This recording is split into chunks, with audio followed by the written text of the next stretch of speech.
Good morning guys, welcome to my channel science by Gurleen. तो आज हम करेंगे how to find period, block and groups. तो इससे पहले वीडियो को लाइक कर दीजिए, चैनल को सब्सक्राइब कर दीजिए, सपोर्ट कीजिए मेरे चैनल को। तो हम करेंगे periods, blocks and groups find करने। सबसे पहले अगर मैं पीरियड की बात करती हूँ तो पीरियड कैसे फाइंड करना है, तो मान लीजिए मैं एक एग्जाम्पल लेती हूँ। मान लीजिए मेरे पास 32 एक एटॉमिक नंबर है एलिमेंट का। सबसे पहले तो इसकी मैं इलेक्ट्रॉनिक कॉन्फ़िगरेशन लिखूंगी। तो लिखते हैं, अगर आपको नहीं पता इलेक्ट्रॉनिक कॉन्फ़िगरेशन लिखना तो मेरी वीडियो देखिए, मेरे चैनल पर जाइए और वीडियो देखिए।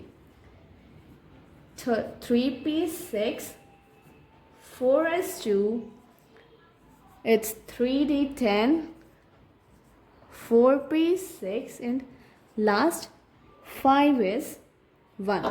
तो ये है इलेक्ट्रॉनिक कॉन्फ़िगरेशन। तो मान लीजिए मैंने सबसे पहले पीरियड फाइंड करना है। पीरियड होता है principal quantum number. Principal quantum number मतलब इसमें से सबसे बड़ा जो नंबर है 5, वही हमारा पीरियड होगा, वही हमारा पीरियड होगा। Next I have to find block. Period and block find करने सबसे ईजी होते हैं। अभी कॉन्फ़िगरेशन लिखनी है आपको। सबसे पहले लास्ट में जो भी ब्लॉक होगा, हमें पता है कि ब्लॉक एस, पी, डी या एफ ही हो सकते हैं, इसके अलावा कोई ब्लॉक नहीं होंगे।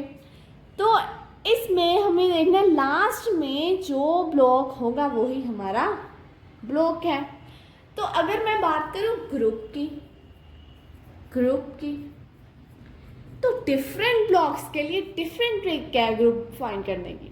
For example S block element के लिए मैंने ग्रुप फाइंड करना है। तो एस ब्लॉक हमारे पास दो ही हैं, NS1 NS2।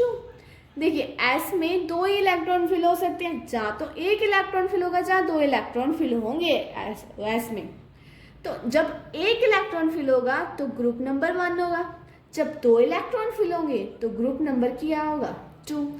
इस केस में S1 है तो ग्रुप नंबर क्या होगा 1। ठीक है, आगे करते हैं। अगर P हो, ब्लॉक हमारे पास P हो, तो कैसे फाइंड करें। ट्रिक होती है 10 plus electrons in valence P sub shell. Valence मतलब लास्ट में जो होता है, लास्ट में जो पी सब शेल होगा उसके जितने इलेक्ट्रॉन्स होंगे उसको 10 के साथ प्लस कर लीजिए, वो हमारे पी के ब्लॉक आ जाएंगे।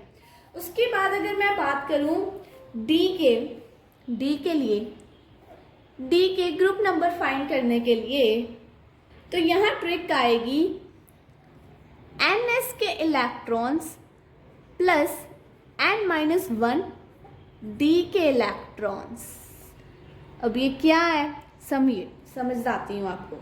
मान लीजिए NS हमारे पास S शब्द शेल है, N कैसे आएगा। जो प्रिंसिपल क्वांटम नंबर है वो हमारा N है।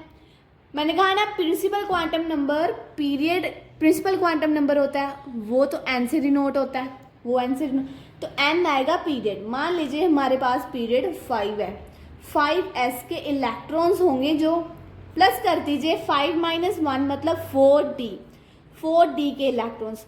5s उसमें एक होगा 4d, तो इनके इलेक्ट्रॉन्स जितने होंगे उनको प्लस कर दीजिए, डी का ग्रुप नंबर आ जाएगा। अगर मैं लास्ट में बात करूं एफ के लिए बात करूं, एफ का ग्रुप हमेशा 3 होगा, इसके कोई ट्रिक नहीं है, हमेशा इसका ग्रुप नंबर 3 ही होता है। तो गाइस हम ना कुछ एग्जांपल्स कर लेते हैं। मान लीजिए हमारे पास Fe आयरन है, इसका एटॉमिक नंबर 26 है। सबसे पहले इसके इलेक्ट्रॉनिक कॉन्फ़िगरेशन लिख देते हैं 1s2। तो ये इसकी इलेक्ट्रॉनिक कॉन्फ़िगरेशन है। अगर मैं पीरियड की बात करूं तो पीरियड क्या होगा इसमें, मैंने आपको बताया सबसे बड़ा नंबर जो है इसमें 4। उसके बाद ब्लॉक की बात करूं तो लास्ट में जो ब्लॉक होगा डी ब्लॉक। डी ब्लॉक के लिए ग्रुप नंबर फाइंड करना है, अभी मैंने आपको बताया था इसकी ट्रिक। NS के इलेक्ट्रॉन्स प्लस N-1 D के इलेक्ट्रॉन्स। N क्या है यहाँ पर? N हमारे पास N4 है, क्योंकि प्रिंसिपल क्वांटम नंबर 4 है, ये N से ही तो नोट होता है। 4s के इलेक्ट्रॉन प्लस 3d के इलेक्ट्रॉन। 4s क्या है? इसमें कितने इलेक्ट्रॉन्स हैं? 2 प्लस 3d में कितने? 6। तो ग्रुप हो गया 8।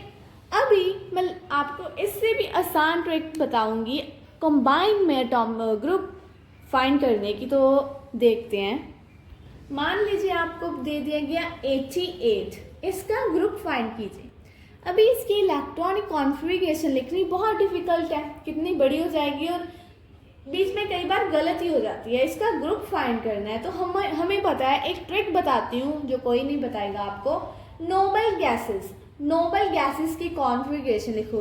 2 नोबल गैसेस की 2 10 एटॉमिक नंबर नोबल गैसेस का, ये आपको याद होना चाहिए, याद कर लीजिए अगर आपको नहीं पता। तो ये हमारे पास नोबल गैसेस की एटॉमिक नंबर्स होते हैं। मान लीजिए मेरे पास 88 है, तो इसमें से 88 इन दोनों के बीच आता है, 88 इन दोनों के बीच आता है, तो बड़ा नंबर लूँगी, ये वाला, ये बड़ा नंबर लूँगी मैं। 88 को इस बड़े नंबर से माइनस कर दूँगी, तो मेरे पास आंसर आया 30। अभी अगर ये डिफरेंस 18 से बड़ा हो तो 32 से माइनस करना है। आई रिपीट, अगर डिफरेंस 18 से बड़ा है तो 32 से माइनस करना है। अगर डिफरेंस 18 से कम आ जाता तो 18 से ही माइनस करना है। अभी ये 18 से बड़ा है, तो अभी मैं 30 को माइनस करूँगी 32 से। एक्चुअली 32 को माइनस करूँगी 30 से, तो मेरा आंसर आएगा 2। तो मेरा ग्रुप नंबर भी 2 आ गया।